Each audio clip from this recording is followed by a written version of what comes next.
You are listening to KLRN Radio, where liberty and reason still reign. Today, this breakfast isn't just breakfast. It might be the first McDonald's breakfast you're having at McDonald's again. This lunch might be a weekly tradition you hadn't had in weeks. And this dinner might be the first one you bought for not just you in a while. Whatever this order is for you, McDonald's will be here to take it. Get more of the chicken you love with a delicious McChicken sandwich for $1. And for an extra buck, add a refreshing Dr. Pepper. Dining rooms are starting to reopen in certain communities at participating McDonald's. Cannot be combined with any other offer or combo meal. In uncertain times, we could use someone to lean on. Blue Cross and Blue Shield of Oklahoma will stand by you with plan options to fit your budget. If you've recently lost your job, had a baby, or moved, you can still get the healthcare coverage you and your family need. Financial help may be available for those who qualify. Call 855-452-BLUE or visit hereforyouok.com to see if you're eligible to enroll. Blue Cross and Blue Shield of Oklahoma, a division of Healthcare Service Corporation, a mutual legal reserve company. Not to be a backseat driver, but can you say for sure you got the best monthly payment possible on your auto loan? Could it be that you might have gotten a better deal by shopping the loan at a few places and have a lower car payment? Next time, before you go car shopping, visit Communication Federal Credit Union first. Our auto loan experts will find you a perfect loan and get you the lowest monthly payment we can. Communication Federal, your auto loan experts.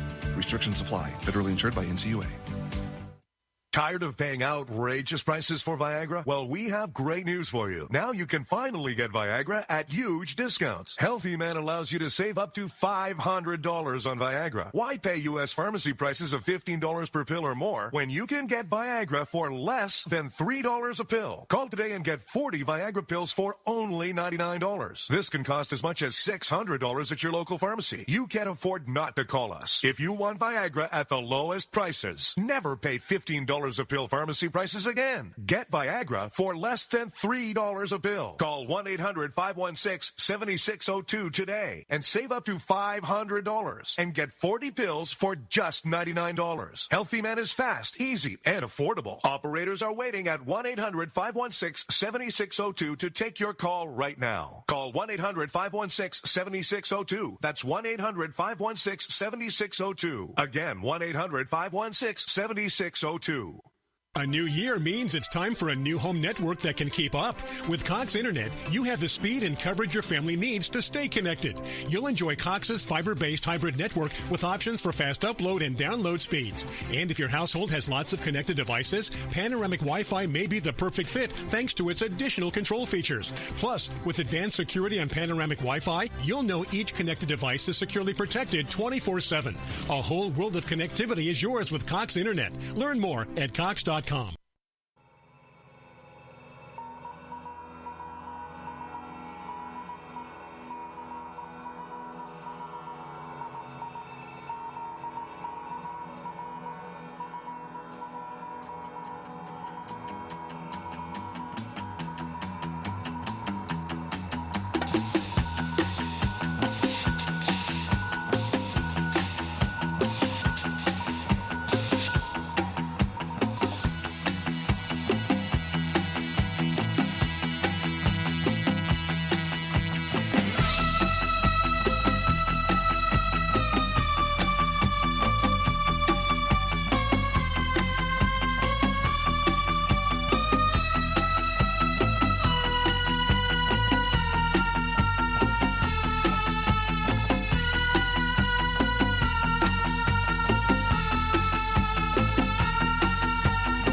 Welcome to Sunday Night with Alan Ray. I am your humble host, Alan Ray. If you find yourself traversing about the interwebs and it's about 9:04 on a Sunday evening on December 3rd, 2023, get in the chat room, www.klrnradio.com, and join the miscreants and mayhem makers we have traversing about there, including yours truly tonight. We have Orty in there. We have Big Mike. We have Raptor. We have Evo. I think Evo's a ghost. He might be.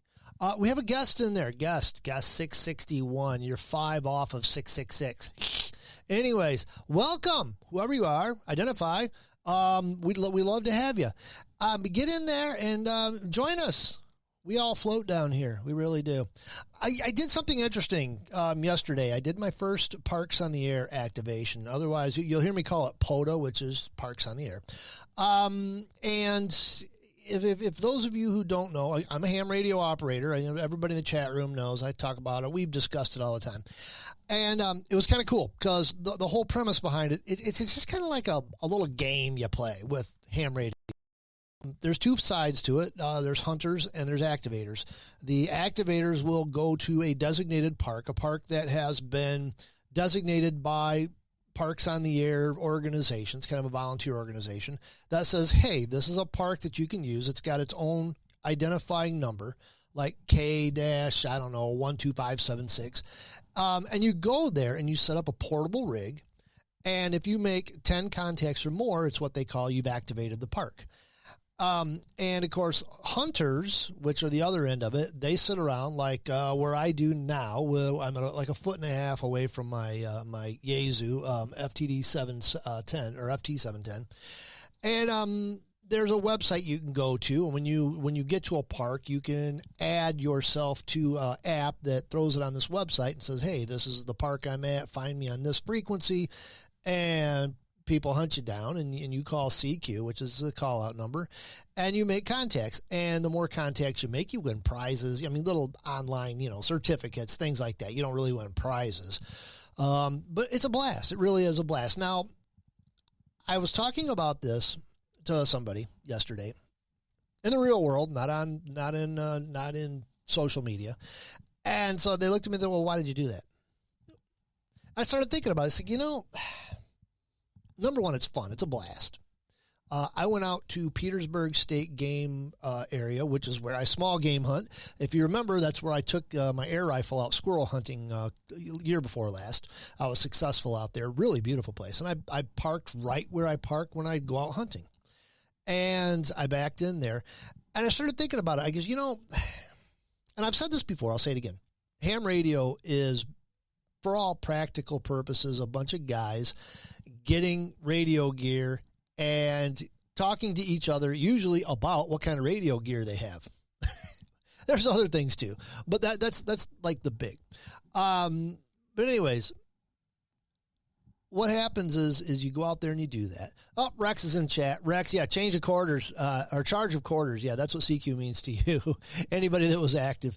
But I started thinking about it, and it's a good skill to have. Because what you do is, like yesterday, I planned this out. I went minimalist, which is what most people do when they activate a park. They roll in there with basic equipment. I have my Zygu G90, which is a 20-watt rig, small. It's in a case. I've got it case mounted. I had what they call a shark stick. What they call it, they're a takeoff on the original ham stick, which is basically a glorified CB antenna, but it's really long. The whole thing's probably about 6 feet tall. And it's set up for, it's set up for mobile purposes, but the downfall is they don't have any counterpoise or anything like that. So what I did was I rolled into this park, and within 5 minutes, I made up my own I got a magnet mount from Tram. I got this ham stick. I spent about, an hour and a half the other day with my antenna analyzer getting it just perfect. So the standing wave ratio was right where I wanted it to.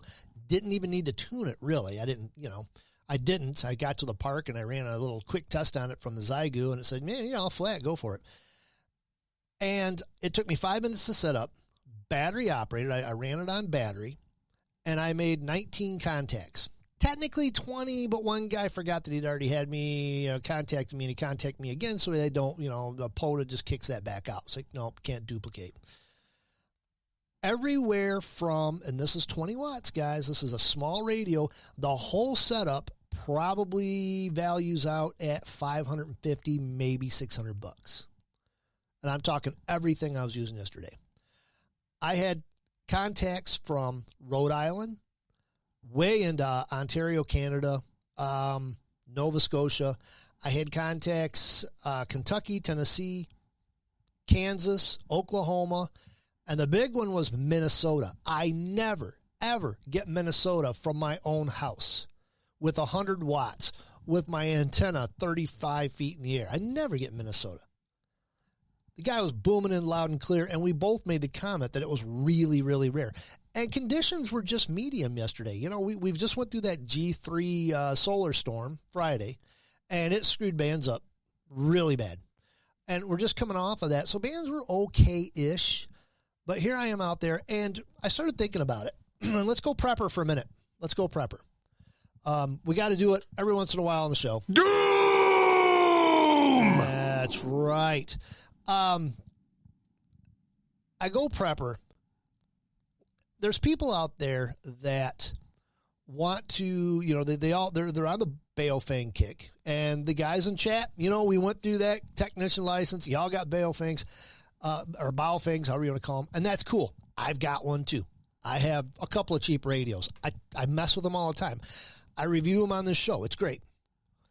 And it's like having weapons, okay? It's like any other tools you have. You have some tools that you use for close quarters, some tools you use for distance. Now, if you have a general license in ham radio, you go from technician to general, it gives you permission to be on different frequencies. Now, your Baofeng will get you communications locally, a couple miles away. If you get a repeater, that mileage repeats. You know, that mileage is much greater. But if you are operating on HF frequencies, you don't need a repeater, and you are capable of transmitting hundreds, if not thousands of miles away with just 20 watts and that little 6-foot stick on top of my truck, which I use my truck as counterpoise, which helps. It really lowers the SWR. I mean, I did a little comparison. It was pretty astounding that truck, you know, sitting on that magnet sitting on top of that truck lowered it enough where I was really bringing them in. Out in the woods, you think about it. When the proverbial shizzle hits the fan and you want to communicate greater distances to find out what's going on, find out what may be happening states away, nations away, and you got to do it on the run. You got to do it while you're traveling, while you're backpacking, whatever. My whole rig will fit in a backpack. Everything will fit in a backpack. It's good to know these skills. This is why I got into ham radio to begin with, because I really don't trust the situation. And parks on the air, I'm finding out real quick, not only is it fun, not only is it addicting, oh my gosh, I can see myself doing this, becoming a junkie like some of these guys are. I really think I will do this. But it could be so useful in any kind of an emergency situation. Raptor's in the chat room, and he's giving me links to power stations. Yep, there you go. Raptor, I can tell you right now, the battery that I use to power my rig, the big 32 amp hour battery is from Harbor Freight, and it's great. It works absolutely beautiful. My solar panels are from Harbor Freight, and they work absolutely tremendously. I can set this rig up. Mike, that's a good question. Mike asked the question, does your radio have an SWR? I'm assuming you mean adjustment, SWR adjustment right on the radio.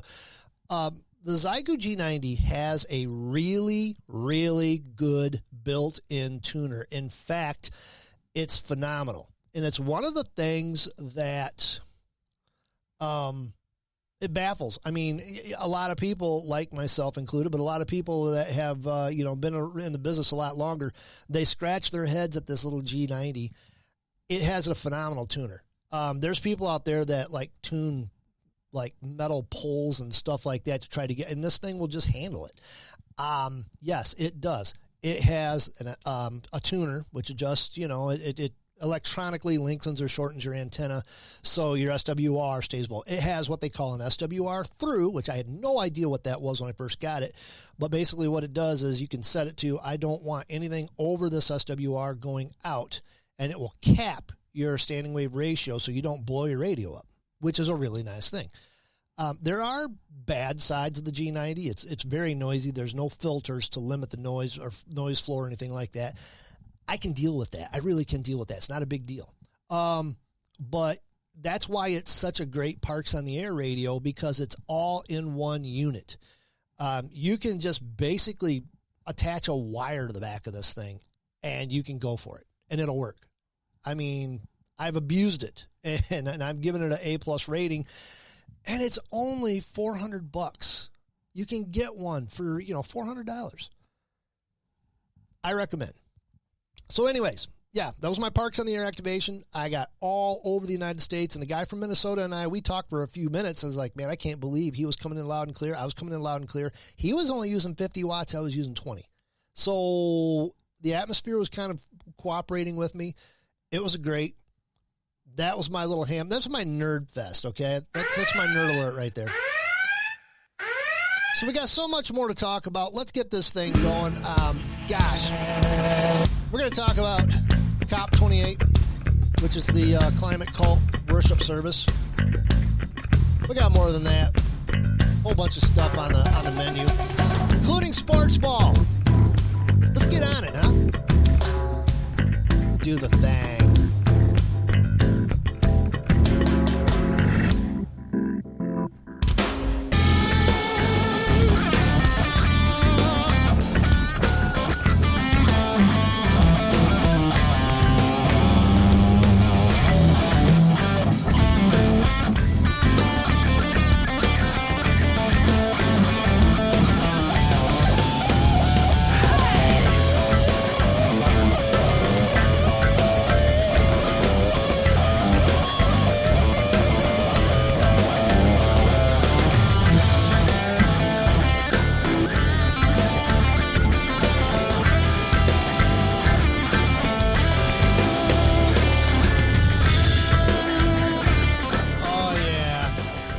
Sportsball weekend in the fine state of Michigan.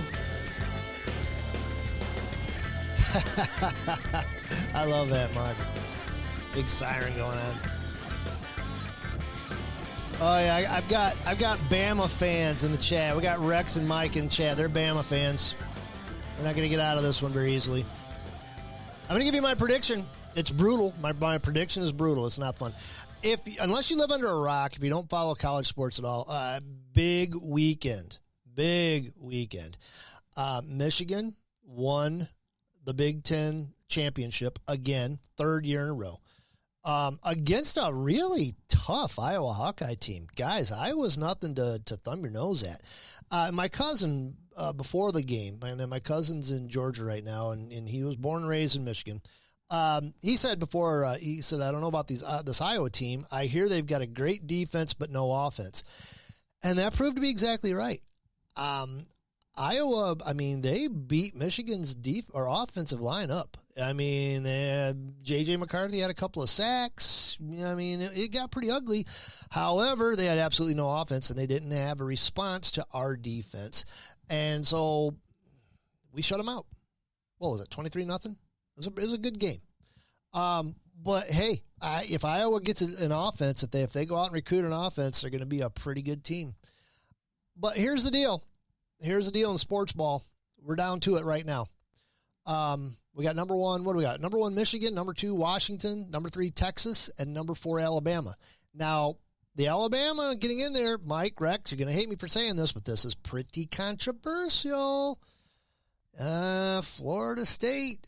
You've got other teams that are undefeated, but there again, they didn't play anybody. You got Georgia. And Georgia fans they're not happy right now. So that's what you've got. And what you have is you got Michigan and Alabama playing, which is kind of weird because I thought first place played third place and second place played fourth place. Apparently, that's not what they've decided. So it's going to be Michigan, Alabama. It's going to be Washington, Texas. It's going to be interesting is what it's going to be. Here's my predictions. I'm going to do Washington, Texas first. I think Texas is going to win that one. The reason I think Texas is going to win that one is I think they have a much harder schedule. I think they're a tougher, bigger team. They've got a fan base that's going to follow them around. Washington isn't a good team. Don't get me wrong. They're a really good team. But they're not really used to being in the position they're in right now. Texas has been there. They've lost it. They've been there. They've won things. They're going to be a good one. Now, let's talk about Michigan Wolverines and Alabama. And you're right, and that's what they're doing.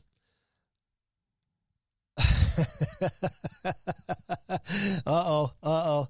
Rex is going to rat me out. Here comes the Michigan-Alabama thing.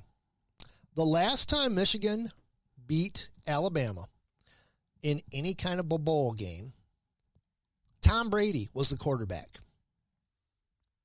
Tom Brady. Does that tell you anything? I think it was 1999.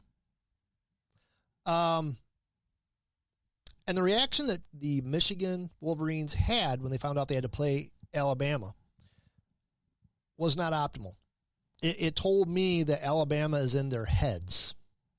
Now, I may be totally wrong, but I've watched both teams, especially Michigan. I've watched them. And the one thing I've noticed about Michigan is in the last 3 games, maybe 4 games, they're struggling offensively.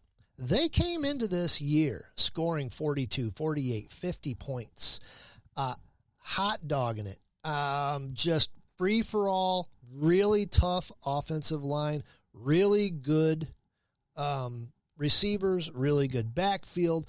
You've still got Jake Corum. Jake Corum is a monster. The guy is just, he's setting records. He's breaking records. But you're also missing one of your biggest offensive linemen out with a broken leg. You've got some injuries racking up. I personally think J.J. McCarthy is injured. I think he is playing injured.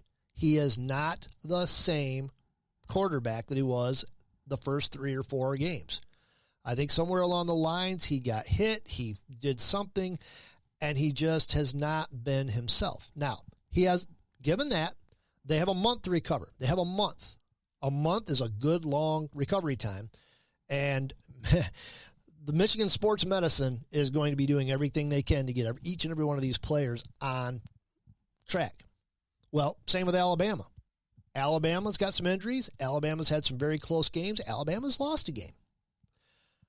But Alabama, and as love him or hate him, I can't stand him, but Nick Saban is a good coach. He's a great coach. He's a legend. The guy's a legend.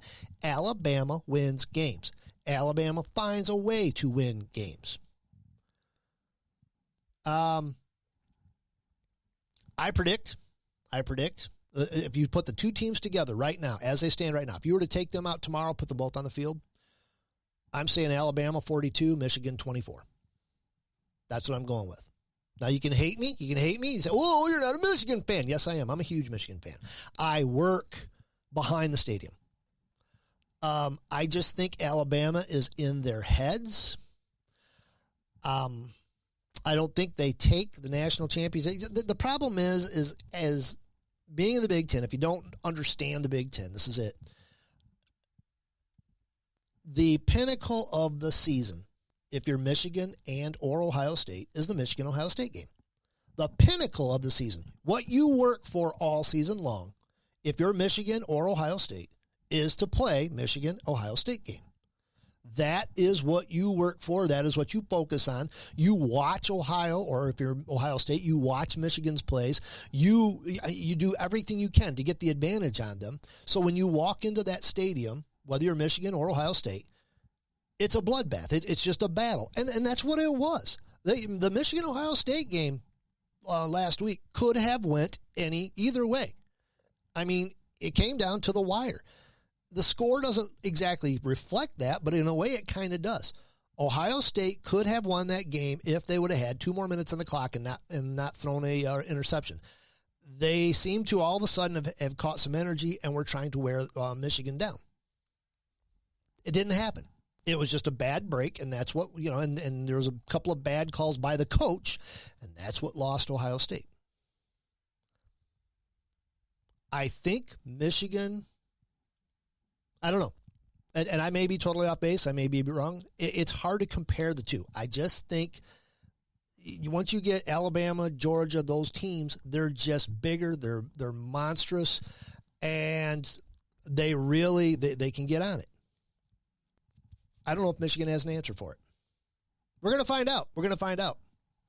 The Rose Bowl is going to be a good one. I'm going to be watching. I think Rex and Mike are going to be watching. The funny thing about it is where I go to church, and I've gone there since I was very young. We left for a while, came back. Like half of the congregation are Bama fans. Half the congregation came from their parents, or at some point they lived in Alabama.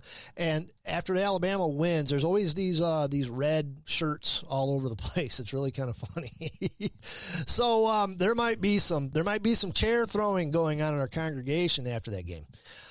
But either way, I don't lose myself too badly in college sports. I don't bet. I would never bet on college sports because you just don't know how they're going to turn out. I would like to hope that both of those games come down to the wire. I would like to see just monstrously close games. But I also think whoever wins the Michigan-Alabama game is going to win the national championship. I honestly think whoever wins that game is going to take it all. I think that's your national championship game right there, Alabama versus Michigan. So there's my predictions. I might have to eat my words, but I'm basing this on history. I'm basing this on the reaction. I think that's what we're going on. So, we got Eric in the chat. Hello, Eric. Let's get on with some other stuff. Oh, my gosh, 26 minutes already. This just flies. Drives me nuts. A lot of things going on. One of the funniest things, this is a small one. We'll get into this really funny. Muslims in the United States. This is kind of, it's not funny, but it's funny. Muslim American leaders, this is according to Al Jazeera, in 6 pivotal states pledged on Saturday to rally their communities against President Joe Biden for his bid for re-election due to his steadfast backing of Israel's war in Gaza. The abandoned Biden campaign began when Minnesota Muslim Americans demanded Biden call for the ceasefire by October 31st and has spread to Michigan, Arizona, Wisconsin, Pennsylvania, and Florida. This abandoned Biden 2024 conference is set against the backdrop of an upcoming 2024 presidential election and the decision to withdraw support for President Biden due to his unwillingness to call for a ceasefire and protect innocents in Palestine and Israel, the group told U.S. news outlet Axios in a statement. I'm sorry, this is making me laugh. Opposition from their sizable Muslim and Arab American population could pose a challenge to the president's electoral college prospects in the upcoming election. The U.S. president and vice president are elected by a group of electors who are chosen in most cases political parties in that state. Now, I don't know about any other state, and probably in Minnesota this is like that, but where we're talking about here in Michigan could be devastating to the Biden administration. And it could be devastating to the hold that Gretch has, basically the chokehold that she's put on this state by her little policies and ways could completely backfire on her, because a lot of Gretch's policies and what she's done to skew the elections and everything revolve around the Detroit area vote, revolve around Wayne County votes. And Wayne County is way populated with Muslim Americans. And if they turn against the Democrats, it's over in the state of Michigan. It's kind of, it's almost surreal. Artie, man, I hope you caught the first part of this. We were having some fun with, we were nerding out to the radio stuff. But they actually have Genocide Joe has got to go, abandoned Biden 2024. I should just buy one of those just to be a total dick. What do you do if you're Joe Biden? What do you do? You've spent your whole campaign pandering to these people. You spent your entire campaign. Are they going to play the shame game? Are we going to see the establishment Democrat Party go after Muslim Americans and try to shame them to stepping in line like they do the UAW every 4 years, like they do the black vote every 4 years? You don't vote for us, you ain't black. Remember that? I've still got that soundbite somewhere. What's Joe Biden supposed to do? Well, and I'm not saying Joe Biden, his backers. Joe Biden, he probably doesn't even know there's a Muslim America out there. And the guy probably does that. The only thing he's focused on right now is if he gets green or red Jell-O for his breakfast. But they got a big problem. They got a huge problem. This is a large block of voters that they really can't afford to lose. Not to mention the fact that the Biden administration has one of the lowest approval ratings of any administration ever, hands down. They're out there trying to tell everybody, and it makes me just, I mean, I laugh, but it's almost a cry laugh. They're out there trying to tell everybody that the economy is absolutely going great. It's gangbusters. That what we're experiencing in real life, and by we, I mean Mr. and Mrs. Flyover State, middle-class America, just trying to get by. What we're experiencing isn't the truth. We know it is. There's no way they can tell us. Has gas prices gone down? A little bit. But they inflated everything sky high. And then they brought it down a little bit, and they're strutting around like roosters. Going, oh, look what we did. Look what we did. You've done nothing. You've done nothing. I went and bought groceries this afternoon. It was still way too expensive. Everything is way too expensive. My kids and I, they're grown adults now.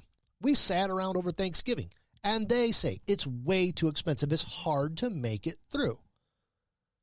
But yet they're strutting around saying that what we're saying is not the truth, and that the economy is great. For who? For the Biden administration. That's what it's great for. The economy right now is great for the government. And that's about it.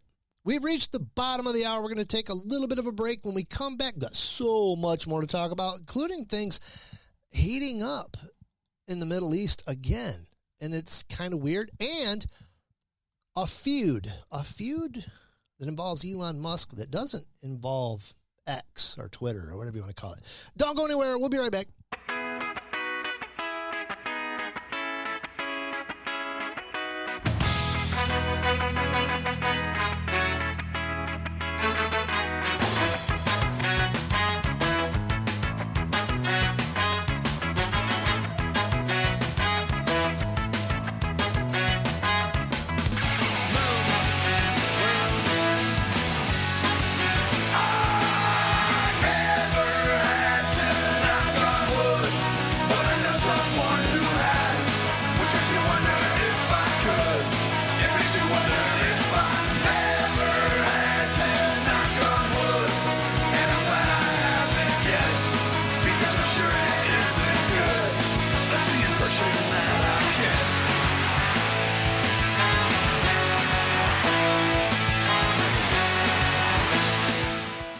As a Blue Cross Medicare member, managing your medications from home is simple. With our easy-to-use prescription drug plans, you can get the medicine your doctor prescribes from your local pharmacy or even delivered by mail. For the trusted care you need and want, Blue Cross will be here with more convenient ways of getting it. Like we've been for more than 80 years. Blue Cross Blue Shield of Michigan. Confidence comes with every card. To learn more, visit bcbsm.com/senior options. Hey, Randy, what you doing? Oh, hey, Dave. I'm just making a list of things that make me feel really, really good. Wearing Bombas socks. Trust me, that's number one on my list. Bombas socks feel so good because we use the smartest design and best materials, making them the most comfortable socks ever. Plus, because socks are the number one most requested clothing item in homeless shelters, we donate a pair for every pair purchased, and that feels pretty good, too. To shop Bombas or learn more about how your purchase supports those experiencing homelessness, go to bombas.com/comfy and get 20% off your first purchase.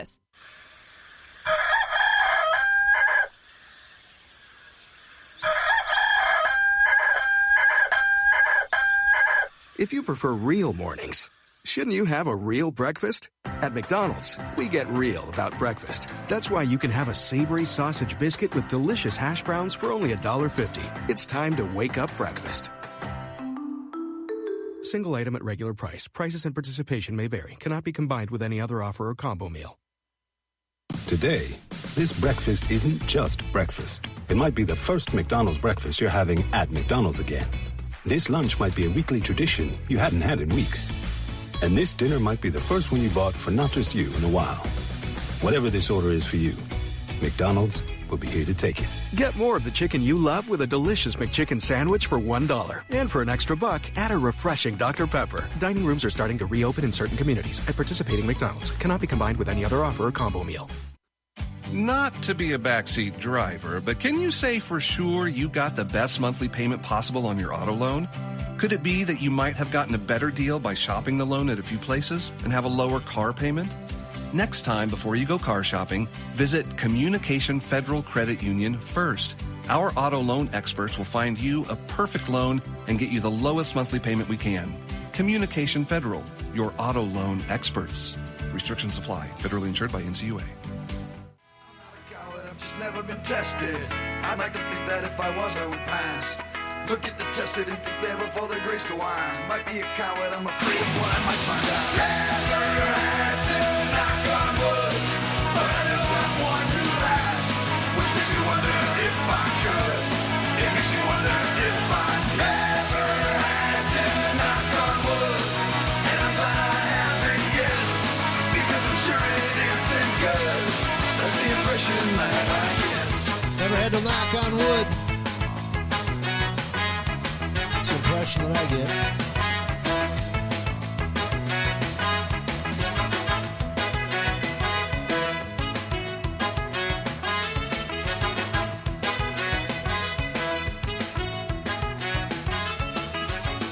Never had to, but I better knock on wood, 'cause I know someone who has, which makes me wonder if I could. It makes me wonder if I never had to, but I better knock on wood.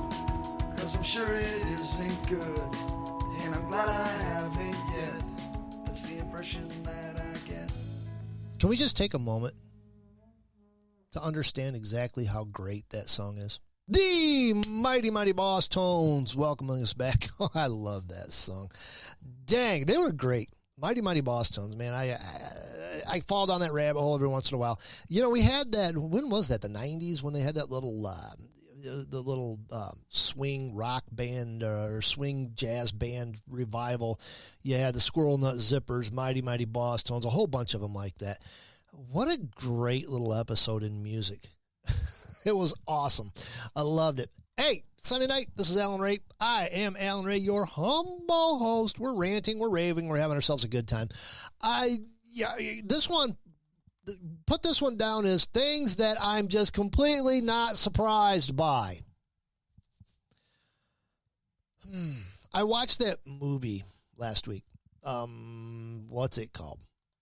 I don't even remember what it's called.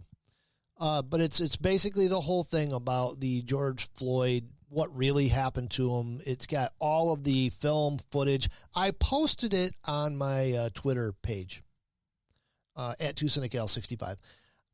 And it shows you everything that happened with the George Floyd arrest. It shows you all of the lies that were told about the George Floyd arrest. It tells you about the initial autopsy where there was no asphyxiation, that he had enough drugs, different drugs in his system that would kill the average person.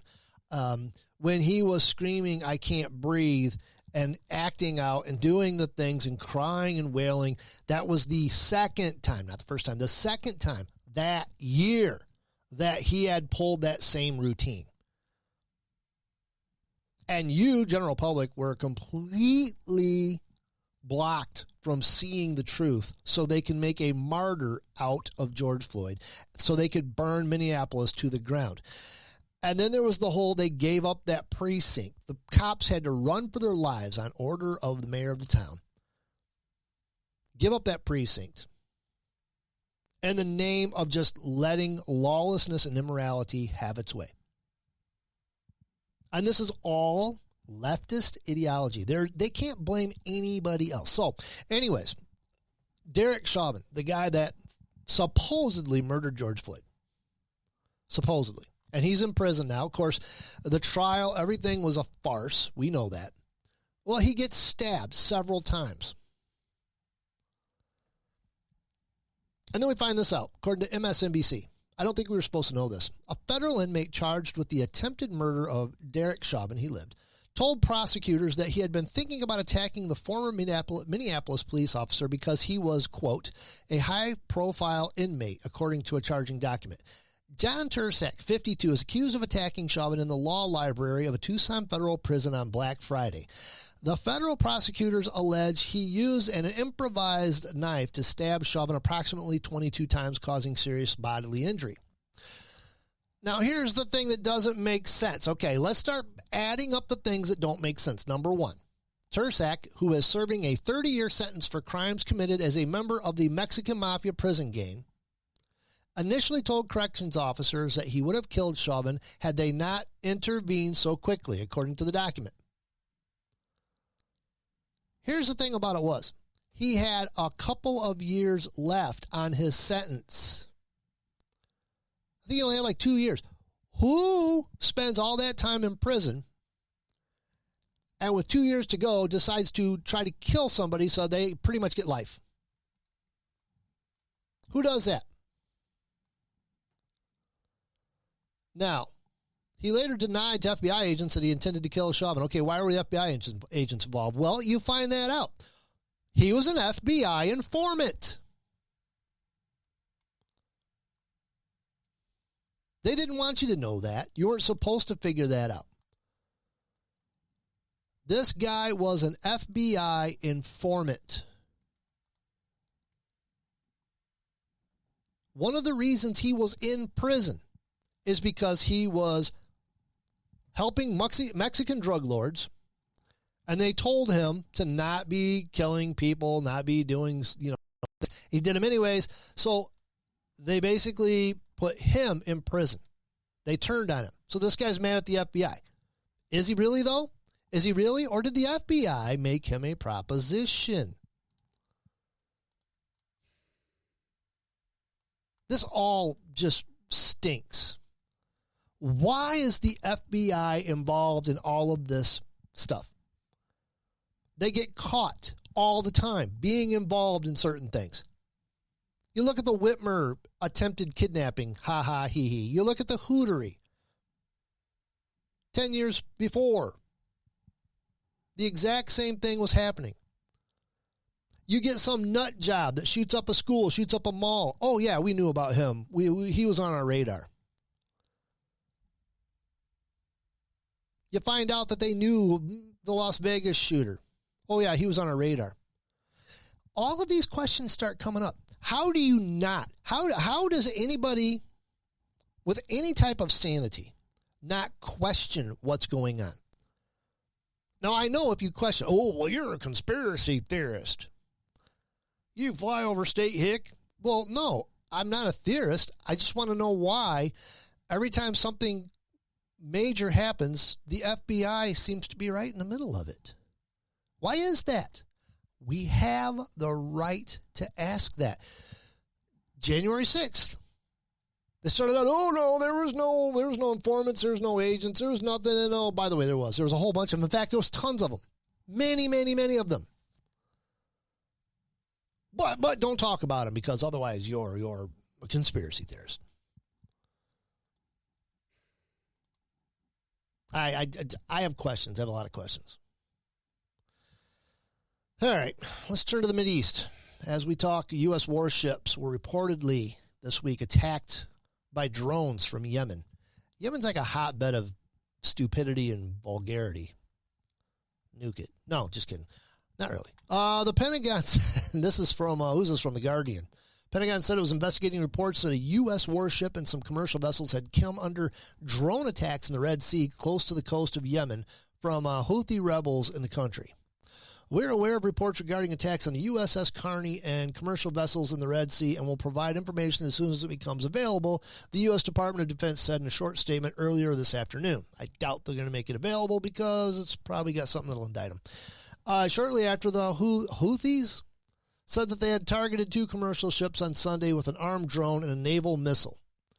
2 vessels, Unity Explorer and Number 9, were targeted after they rejected warnings from the group's Navy, a spokesperson said. Group said the ships were Israeli, although according to maritime traffic, Unity Explorer is flagged in the Bahamas and Number 9 is flagged in Panama. Both recorded as being in the Red Sea area or having been there recently. Yemen's Houthis, who have the backing of Iran, that figures, have launched several missile and drone attacks on Israel since the start of the war in Gaza on the 7th of October. They are not thought to have inflicted any serious damage.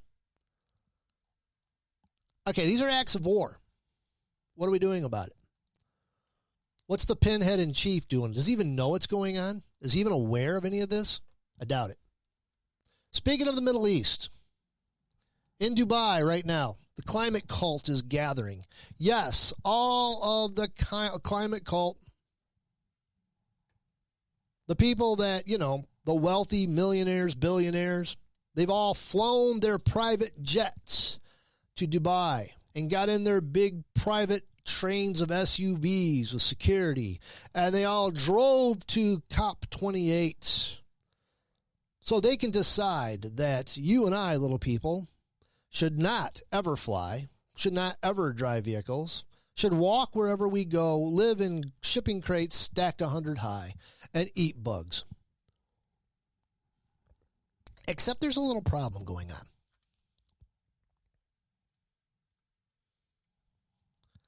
Problem is, somebody spoke the truth.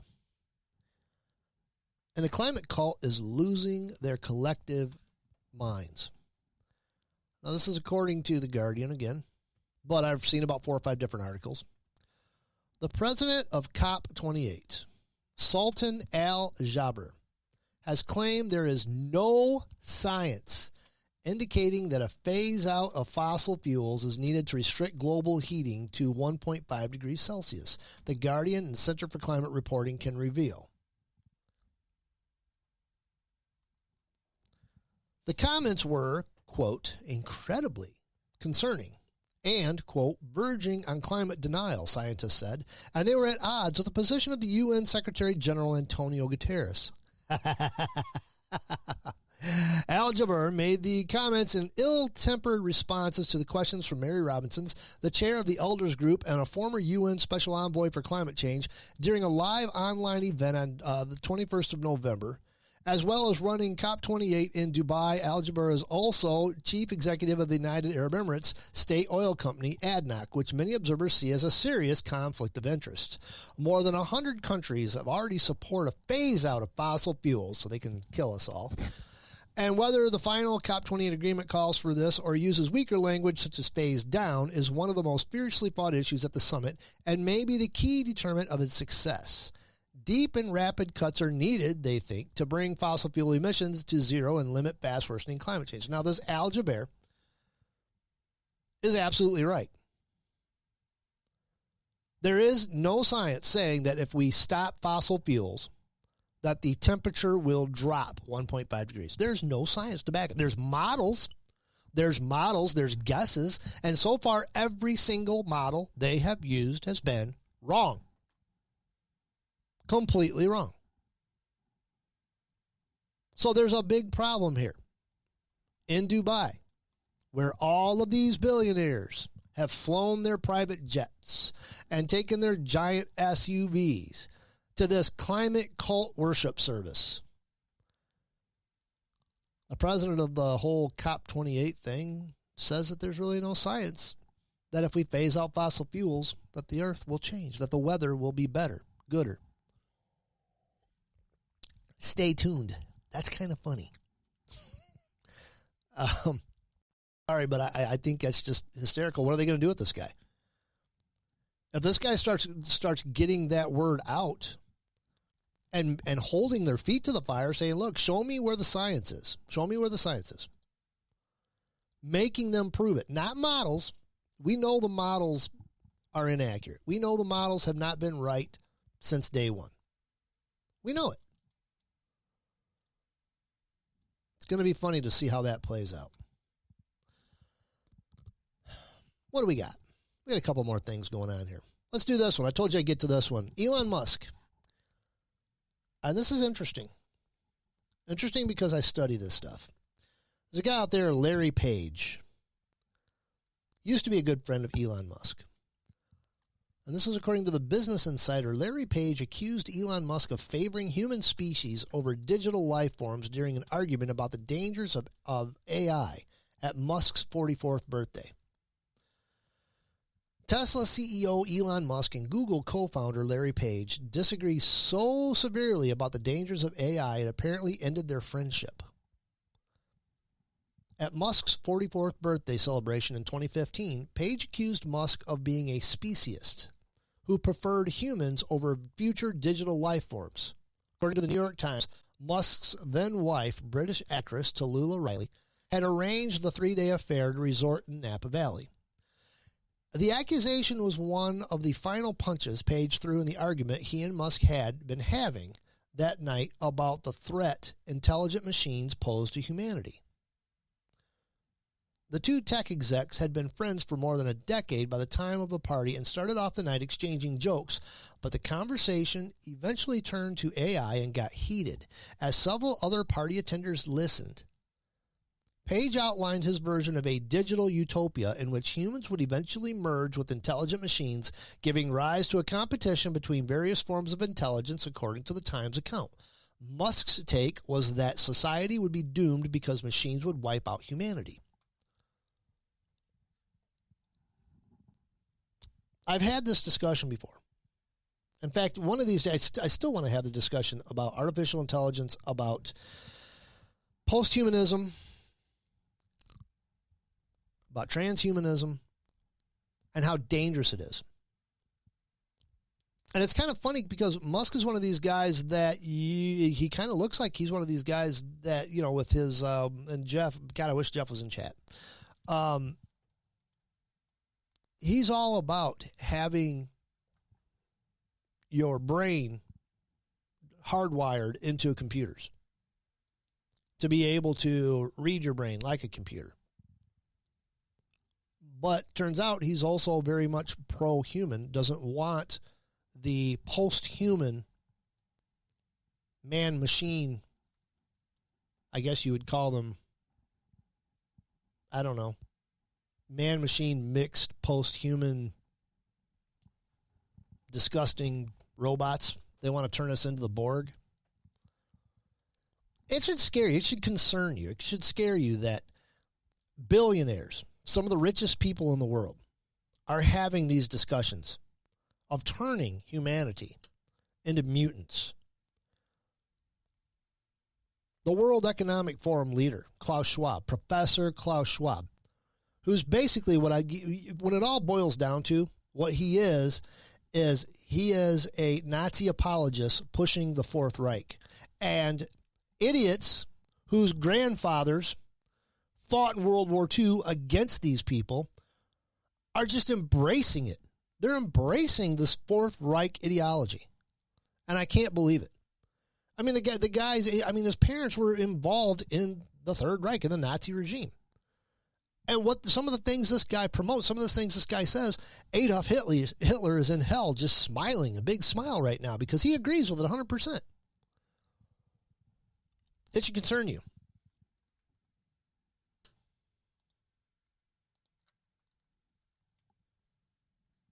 Before we go, a little something that, they're going to make a TV show out of this. I found this. Like 4 or 5 different places had this article. There's this guy, and this is I just grabbed the CNN one just for no particular purpose. I don't know. I should have clicked on it because it actually probably ends up paying CNN, and I don't want to do that. We'll give them a pity dime. Okay, you can have your pity 0.05 cents from me today. Thomas Randall was dying of lung cancer, and he had a secret. In March of 2021, with his daughter at his bedside in suburban Boston after his first chemotherapy session, he made a stunning confession. He was a fugitive and had been on the run for more than 5 decades. More than 50 years earlier, when he was 20 years old, he had robbed an Ohio bank of $215,000, which would be somewhere upwards of over $1 million today. And his real name was not Thomas Randall, but Theodore Conrad. He implored his daughter not to look into the case, but after his bombshell revelation, Ashley Randall didn't sleep much that night, so she did what most curious people do. She Googled it. She says, I'm alone in my childhood bedroom, and I Googled Ted Conrad missing. And the first thing that came up said something like, vault teller robs bank. I was like, oh my God, that's my dad. And there were hundreds and hundreds of articles about him. With hundreds of clicks, her father's dark past became apparent. Now, in Linfield, Massachusetts, Thomas Randall was a car salesman and a country club golf pro who adored his wife and only child. He doted on his daughter and showed up for her soccer games in khaki pants and drove fast cars. He was on the minor leagues of golf. Never would commit to going pro. But back in Cleveland, Ohio, he was Ted Conrad, an elusive bank robber. Barely out of his teens when he pulled off one of the largest heists in Ohio history. It'd be the equivalent of $1.7 million today. And it was inspired by his favorite movie, The Thomas Crown Affair. Conrad's boyish face was plastered on wanted posters and broadcasts on episodes of America's Most Wanted and Unsolved Mysteries. And a pair of father and son U.S. Marshals in Cleveland had made it their life's mission to capture him. Now, a day or so after her father's shocking revelation, Ashley told CNN she pulled her mother aside and told her. And she was reading through the articles online, and she just kept saying, oh, my God, for like 10 minutes, Ashley said. She'd known him for the better part of 40 years, and to learn this massive secret had to have just been traumatizing for her. Now, some compared it to the 1971 case of hijacker D.B. Cooper, which, parachuted out of a plane with $200,000 in cash and vanished over the vast wilderness of the Pacific Northwest, never to be seen again. But Conrad's heist has also sounded like a story from a movie. On July 11th, 1969, he showed up for work as a teller at Society National Bank in Cleveland. It was a Friday and his birthday weekend, so he bought a bottle of whiskey and a pack of cigarettes during his break. At the end of the day, he went into the vault, quietly stuffed $215,000 into a paper bag, and walked away from his old life. It wasn't until Monday that the bank found out about the robbery, giving him a 2-day head start. Days later, Conrad sent 2 letters to his then-girlfriend from Washington, D.C. and Los Angeles, saying how much he loved and missed her, and then the case went cold. Authorities could find no traces of him at all. Now, the week after his disappearance, Apollo 11 landed on the first humans on the moon. The historic mission hogged the headlines, and the press soon forgot about the mysterious bank robber.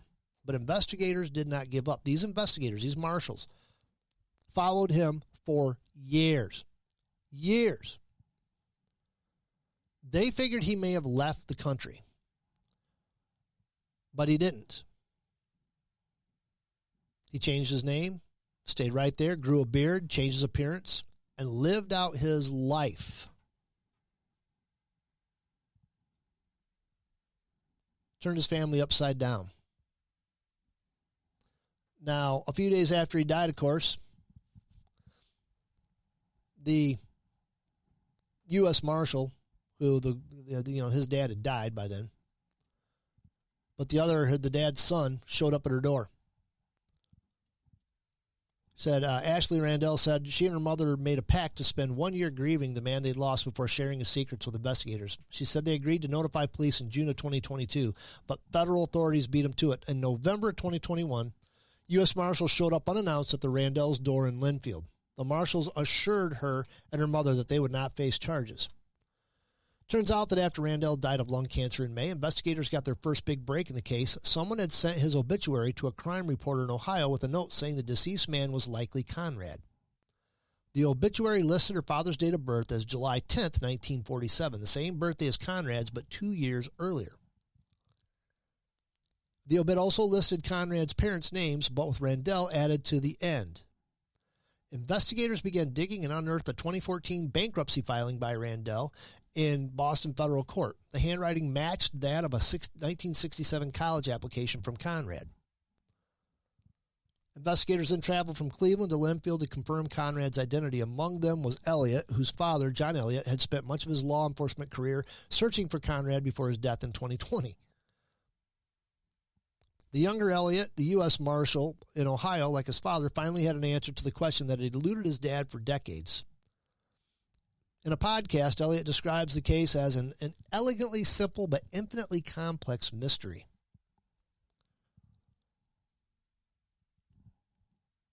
Some people portray Conrad as Robin Hood.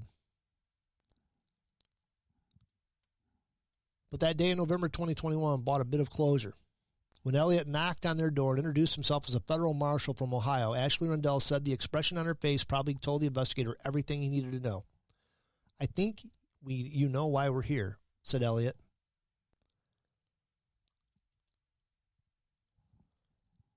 That's just crazy. Yeah, and everybody's got a podcast, right? Isn't that nuts? Oh, everybody has a podcast. Hey, Bo, is that you? Guess 661? Because it would make sense if it was. He sent me a meme earlier. Thank you for hanging out with me tonight, gents. I really appreciate it. My name's Alan Ray. This is Sunday Night with Alan Ray. Hope you enjoyed that story. It was kind of crazy. I don't know how I stumbled across it, but I figured it would just be something fun to throw out there at the end of the show just to see. You never know who you're living with. If you didn't know them from the ground up, from the day they were born, you may be living with a serial killer or a millionaire who's hiding a stash. Keep it tuned. Keep it locked on KLRN Radio all week. We got a lot of programming coming up. What is it? Already telling me what day is the big Christmas program? The 22nd, 23rd? That's going to be coming up. I wish I could jump into that. I wish I could be part of it, but man, it's just I'm not going to have time to jump into that. But I'll be listening. It's always a blast. The KLRN Christmas program is always a good time. But yes, keep it locked. If Alan Ray is real, my name. You don't Raptor. You just don't know, man. Friday the 22nd at 9 p.m. already says is the Christmas production. You better mark that on your calendar. Don't miss it. Anyways, everybody have a great evening. We will talk again next week. Same bat time, same bat place. Until then, peace, love, and all that good stuff.